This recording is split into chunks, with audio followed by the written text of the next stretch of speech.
Yes, तो wave optics term 2 के लिए ये आता है, सेकेंड पार्ट है। एनसीईआरटी अगर देखें तो पार्ट 2 बुक में एनसीईआरटी में दिया हुआ है, और स्टेट बोर्ड में तो एक ही बुक है, उसमें दिया हुआ है वेव ऑप्टिक्स। तो वेव ऑप्टिक्स स्टार्ट करने से पहले हम लोग डेफिनेशन देखेंगे कि वेव क्या है और ऑप्टिक्स क्या है, राइट। तो एक यहाँ पे सिचुएशन है जिसमें क्यू में बहुत सारे लोग खड़े हैं, यहाँ पे एक एटीएम मशीन है, इसके बाहर बहुत सारे लोग खड़े हैं।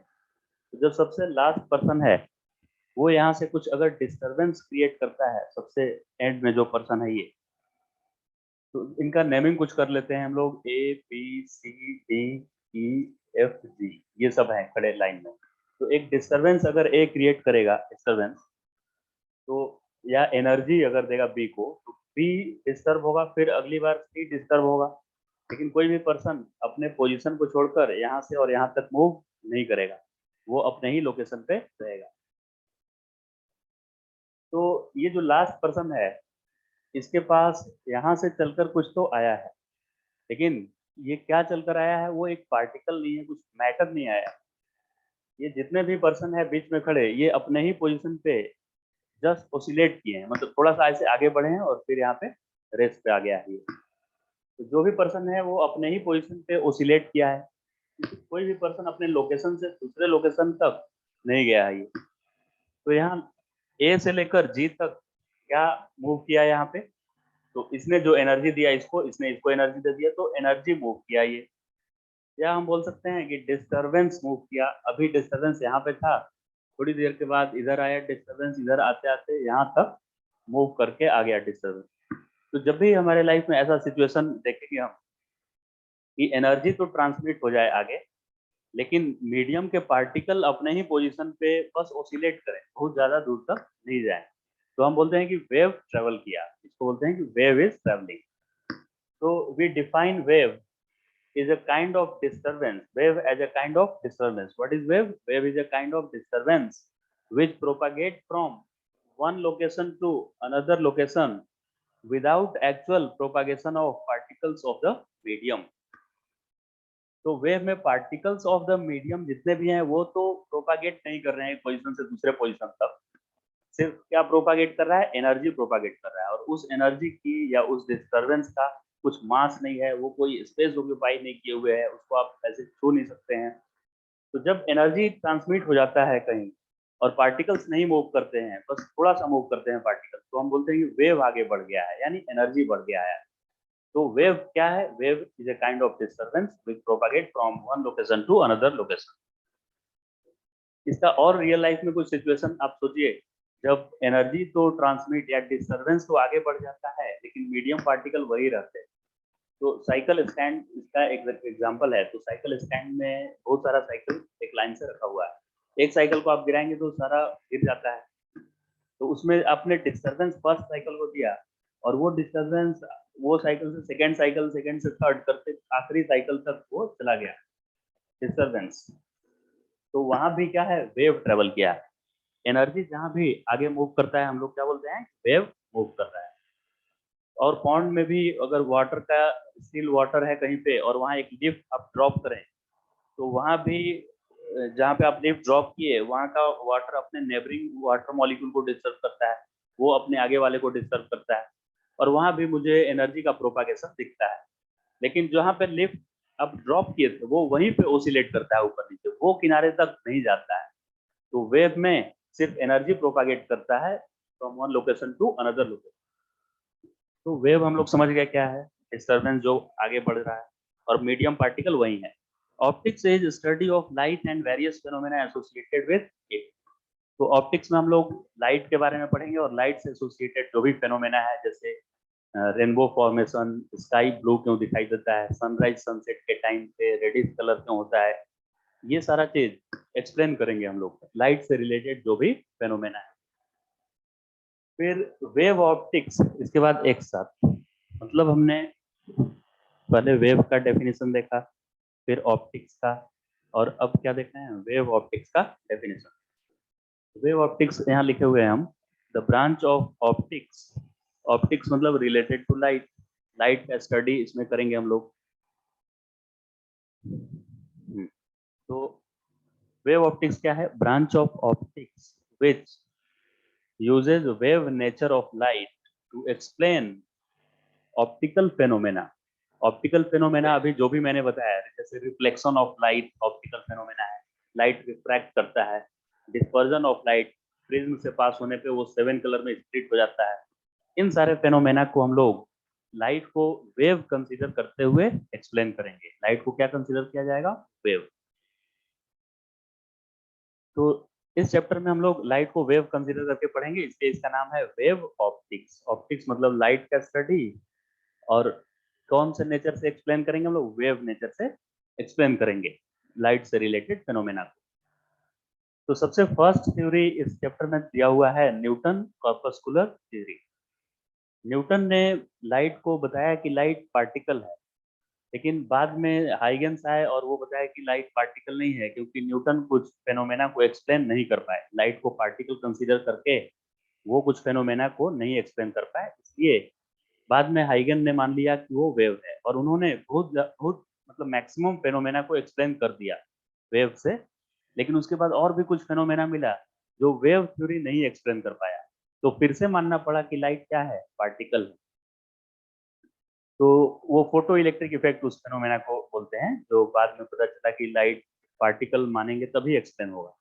तो फाइनली मान लिया गया लास्ट में कि लाइट में डुअल नेचर, कभी कभी लाइट पार्टिकल जैसा भी बिहेव करता है और कभी कभी वेव जैसा भी बिहेव करता है लाइट। तो पहले हम पार्टिकल नेचर समझते हैं। तो न्यूटन कॉर्पस्कुलर थ्योरी, ये है न्यूटन कॉर्पस्कुलर थ्योरी जो पार्टिकल नेचर बताता है। न्यूटन ने क्या बताया कि लाइट के सोर्स से कुछ स्मॉल पार्टिकल्स निकलते हैं, और इन पार्टिकल्स का मास नहीं होता है, जीरो मास होता है, और ये हार्ड और इलास्टिक होते हैं। इलास्टिक मतलब अगर ये पार्टिकल कोलिजन करेगा किसी सरफेस पे, तो जितने स्पीड से आया है उतने ही स्पीड से वो रिफ्लेक्ट करके वापस जाएगा। अगर इन इलास्टिक कोलिजन होता, तो वो अगर इन इलास्टिक कुछ बॉल है, जैसे रोटी बनाते समय हम जो आटा गूंथते हैं, तो उसको आप दीवार पे ऐसे मारेंगे तो वो वहीं पे चिपक जाएगा जाकर, तो वो परफेक्टली इन इलास्टिक कोलिजन हुआ। तो लाइट यहाँ पे आकर दीवार पे स्टिक नहीं होगा, यहाँ पे स्टिक नहीं होगा दीवार पे, जितने स्पीड से आया है उतने ही स्पीड से रिफ्लेक्ट हो जाएगा। तो इसका मतलब ये कॉप्सकल, इस छोटे छोटे पार्टिकल को क्या बोलते हैं? कॉप्सकल बोलते हैं, जो कि लाइट के सोर्स से निकलते हैं। तो इन पार्टिकल, ये पार्टिकल इलास्टिक कोलिजन करते हैं जब सरफेस पे टकराते हैं, और इलास्टिक कोलिजन करेंगे तो एंगल ऑफ इंसिडेंस और एंगल ऑफ रिफ्लेक्शन इक्वल होगा। ये दूसरा बात इन्होंने बताया। मतलब पहला बताया कि लाइट छोटे छोटे पार्टिकल निकलता है सोर्स ऑफ लाइट से, ये सब पार्टिकल इलास्टिक होता है। इलास्टिक है इसीलिए कोलिजन होते समय ये रिफ्लेक्शन के लॉ को फॉलो करता है। फिर थर्ड इन्होंने बताया कि डिफरेंट कलर हमें क्यों दिखाई देता है। तो जब लाइट रेटिना पे पड़ता है, आई लेंस से जाते हुए रेटिना पे, तो रेटिना के पास रॉड्स एंड कोन्स नाम के सेल होते हैं, बहुत सारे सेल्स होते हैं, राइट। तो रॉड्स क्या डिटेक्ट करता है? इंटेंसिटी ऑफ लाइट, कि कितना ब्राइट लाइट है कि डिम लाइट है, ये डिटेक्ट करता है रॉड्स। और कौन सेल पता करते हैं कि कौन से कलर का लाइट है। तो जब ये डिफरेंट डिफरेंट कलर के कॉप्सकल होते हैं, इसके लिए न्यूटन ने क्या बताया कि डिफरेंट कलर के लाइट का डिफरेंट साइज होता है, कॉप्सकल का डिफरेंट साइज होता है। वायलेट कलर का सबसे स्मॉल साइज होता है कॉप्सकल का, और रेड कलर का सबसे ज्यादा साइज होता है कॉप्सकल का। तो इन्होंने इतना थ्योरी बताया न्यूटन ने। अब इनका थ्योरी, ये जो इन्होंने थ्योरी दिया, इससे रिफ्लेक्शन ऑफ लाइट एक्सप्लेन हो गया, रिफ्रैक्शन ऑफ लाइट भी एक्सप्लेन हो गया, और रेक्टिलिनियर पाथ ऑफ लाइट भी एक्सप्लेन हो गया, लाइट स्ट्रेट लाइन में ट्रेवल करता है। लेकिन इसके बाद जो इस चैप्टर में फेनोमेना हम लोग पढ़ेंगे, इंटरफेरेंस, डिफ्रैक्शन, पोलराइजेशन, ये न्यूटन का कॉर्पस्कुलर थ्योरी एक्सप्लेन नहीं कर पाएगा, फेल हो गया ये एक्सप्लेन करने में। इसीलिए अब नया थ्योरी बनाया गया लाइट को वेव मानते हुए। तो न्यूटन का थ्योरी सक्सेसफुली एक्सप्लेन कर पाया किन फेनोमेनास को? तो reflection of light, refraction of light and rectilinear propagation of light. क्या नहीं एक्सप्लेन कर पाया न्यूटन का थ्योरी? तो इंटरफेरेंस, इंटरफेरेंस मतलब दो वेव जहाँ पे मिलते हैं वहां पे क्या होता है, कंस्ट्रक्टिवली मिलेंगे कि डिस्ट्रक्टिवली मिलेंगे, ये वो नहीं बता पाए। फिर डिफ्रैक्शन नहीं बता पाए, और पोलराइजेशन भी नहीं एक्सप्लेन कर पाए। पोलराइजेशन भी इस चैप्टर में हम लोग पढ़ेंगे कि सन ग्लासेस में या एंटी ग्लेयर ग्लास में लाइट आने के बाद उसका कुछ पोर्शन वो ब्लॉक कर देता है और कुछ ही पार्ट को अलाउ करता है, तो इसको पोलराइजेशन बोला जाता है। तो ये भी न्यूटन का थ्योरी एक्सप्लेन नहीं कर पाया। और एक उनका रॉन्ग हो गया कि वो लाइट को पार्टिकल कंसिडर किए, और साउंड साउंड में हम लोग जानते हैं कि डेंसर मीडियम में साउंड का स्पीड बढ़ जाता है, गैसियस मीडियम में साउंड 340 मीटर पर सेकेंड से ट्रेवल करता है, लिक्विड में और ज्यादा, और सॉलिड में सबसे मैक्सिमम साउंड होता है। तो लाइट अगर पार्टिकल है तो इसका भी स्पीड लिक्विड में ज्यादा हो जाना चाहिए वैक्यूम या एयर से, और सॉलिड में और ज्यादा होना चाहिए। लेकिन प्रैक्टिकली देखा गया कि वैक्यूम या एयर में लाइट का स्पीड 3 × 10⁸ है, जो कि मैक्सिमम है, और लिक्विड में और डेंसर मीडियम में जैसे सॉलिड में जाने पे और भी इसका स्पीड कम हो जाता है। तो ये भी इसका अपोजिट ये बोले थे न्यूटन। तो इन सारे कॉन्सेप्ट को वो एक्सप्लेन नहीं कर पाए, जिनसे इनके थ्योरी को आगे नहीं प्रोसीड किया गया, और हाइगन साइंटिस्ट आए और उन्होंने बताया कि लाइट क्या है, एक वेव है। तो अब हम लोग हाइगन का थ्योरी पढ़ने वाले हैं, लाइट एज अ वेव। अब ये आप डायग्राम ये सब बना लीजिए, न्यूटन कॉर्पस्कुलर थ्योरी क्या क्या है, और जो भी मैंने पॉइंट्स बताए इनका क्या क्या एक्सप्लेनेशन सक्सेसफुली हो गया पास, जो एक्सप्लेन कर पाया, और क्या क्या इनका कौन कौन से फेनोमेना को एक्सप्लेन करने में फेल हुआ इनका थ्योरी, ये सारा कुछ लिखकर और ये बना लीजिए आप। ठीक है, हाँ ठीक है, ऑनलाइन देखिए सब। हाइगन्स वेव थ्योरी, इसके बाद न्यूटन का थ्योरी जो फेल हुआ एक्सप्लेन करने में, उसमें हाइगन्स का थ्योरी, फिर वेव थ्योरी आया, और इन्होंने क्या क्या बताया। फर्स्ट पॉइंट और उसका एक्सप्लेनेशन देखते हैं हम लोग। फर्स्ट पॉइंट था, each point on wave front acts as a new source of disturbance. तो वेव फ्रंट का हर एक पॉइंट एक आगे आने वाले डिस्टरबेंस के लिए सोर्स जैसा बिहेव करेगा। जैसे स्टार्टिंग में मैंने वेव में बताया था कि बहुत सारे लोग एक लाइन में खड़े थे, तो जो लास्ट वाला पर्सन अपने आगे वाले को डिस्टर्ब किया, वो तो सोर्स था। लेकिन आने वाले नेक्स्ट वेव के लिए वो सोर्स नहीं था, सबको उसने डिस्टर्ब नहीं किया, वो बीच वाले मीडियम के पार्टिकल सोर्स बनते गए। या साइकिल स्टैंड में जो लास्ट साइकिल को गिराया था मैंने, तो मैं सोर्स था, उसको डिस्टर्ब किया। लेकिन आगे आने वाले साइकिल को सबको मैंने नहीं गिराया था, वो दूसरा वाला साइकिल अपने आगे वाले के लिए, थर्ड के लिए, थर्ड वाला फोर्थ के लिए एक एक सोर्स बनते गया। तो अगर यहाँ पे अगर माने कि ये सोर्स है वाटर का, स्टिल वाटर है यहाँ पे पॉन्ड में जैसे रहता है वैसे, तो यहाँ पे एक सोर्स है अगर डिस्टरबेंस का सोर्स, मतलब यहाँ पे आप एक स्टोन आपने ड्रॉप किया इस जगह, तो इससे इक्वल डिस्टेंस पे जाएंगे ना, इधर 1 मीटर, इधर भी 1, इधर भी 1, इधर 1, तो एक जैसा डिस्टरबेंस मूव किया होगा। यानी इस 1 मीटर वाले सरकमफेरेंस पे जितने भी पॉइंट्स होंगे वो एक जैसा डिस्टर्ब हुए होंगे। यानी कि एक जैसा डिस्टरबेंस मतलब उनको बोलते हैं सेम फेज में। सेम फेज का मतलब है कि ये दो पेन को ओसिलेट अगर मुझे कराना है, तो अगर दोनों एक साथ ऊपर और एक साथ नीचे जा रहा है अपने पिक्स एंड वैलीज पे वेव फॉर्म होते समय, ऐसे एक साथ जा रहा है तो हम बोलेंगे सेम फेज में है। लेकिन ये ऐसे ओसिलेट कर रहा है तो डिफरेंट फेज में है, सेम फेज में नहीं है, राइट। तो इससे इक्वल डिस्टेंस पे, जैसे इधर भी 1 मीटर, इधर भी 1 मीटर, तो क्या ये दोनों एक जैसे ऊपर नीचे ऐसे मूव कर रहे होंगे, राइट, इक्वल डिस्टेंस मूव करने पे। तो किसी सोर्स से एक एक स्फीयर आप ड्रॉ करेंगे, स्फीयर, तो उसके सरकमफेरेंस का हर एक पॉइंट हर एक पॉइंट एक जैसा ऊपर और नीचे जा रहा होगा, तो हम बोलेंगे कि ये वेव फ्रंट है। क्या है ये? Wave front. So you can write it down, definition of wave front. Wave front is locus of all point. Wave front is locus of all point which vibrate in same phase.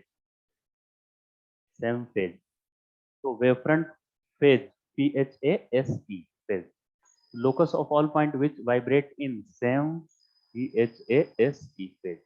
Phase same phase में होने का क्या meaning है कि दोनों एक साथ अपने एक्सट्रीम पोजीशन पे जा रहे हैं और एक साथ मेन पोजीशन पे आ रहे हैं, क्योंकि मीडियम के पार्टिकल को ओसिलेट करना है, तो वो एक साथ मेन पोजीशन पे आएंगे और एक साथ एक्सट्रीम पोजीशन पे जाएंगे। फिर उसके ये फर्स्ट पॉइंट का ये मीनिंग हुआ कि each point on wave front, ये वेव फ्रंट हो गया क्योंकि इस पे जितने भी पॉइंट्स हैं वो सब एक जैसा ओसिलेशन करेंगे, एक जैसा। तो इस पे जितने भी पॉइंट्स हैं वो सब सोर्स बन जाएगा, ये एक सोर्स बन गया S1, ये S2, S3, ये सब डिफरेंट डिफरेंट सोर्स बन गए। अब इसके आगे वाले वेव के लिए ये सब ऐसे पल्स जनरेट किए। अब इन सिंगल पल्स को हम लोग बोलते हैं वेवलेट, इसको बोलते हैं वेवलेट, LET। और ऐसा ऐसा बहुत सारा है तो उसको वेवलेट्स बोलेंगे। तो ये एक वेवलेट्स जनरेट कर रहे हैं ये सब सोर्स। तो अब न्यू वेव फ्रंट कैसे बनेगा? तो इन वेवलेट्स पे कॉमन टेंजेंट ड्रॉ करना है, ऐसे कॉमन टेंजेंट, सब पे टेंजेंट होना चाहिए ऐसे स्ट्रेट, यहाँ भी है। तो इसे बोलेंगे वेव फ्रंट, वेव फ्रंट। फिर से ये क्या बताया कि each point on wave front behaves like a new source of disturbance. तो ये रेड वाला एक वेव फ्रंट बना दिया मैंने। वेव फ्रंट मतलब ये रेड वाले पे जितने भी पार्टिकल होंगे वो एक साथ ऊपर और एक साथ नीचे आ रहे होंगे ओसिलेट करते समय। तो इसका हर एक पॉइंट एक फिर से सोर्स बन जाएगा क्या? इसका हर एक पॉइंट फिर से आने वाले वेवलेट्स के लिए सोर्स बन जाएगा। तो ये खुद फिर से वेव क्रिएट करेगा ऐसे। फिर से इसने एक वेवलेट, इसको सेकेंडरी वेवलेट्स बोल रहे हैं। सोर्स जो किया वो प्राइमरी है, सोर्स के आगे वाले को सबको सेकेंडरी ही बोलते हैं। ठीक है। तो सेकेंडरी वेवलेट्स किया, फिर इस पे एक कॉमन एक एनवेलप या टेंजेंट बनाएंगे इस पे। ये रहा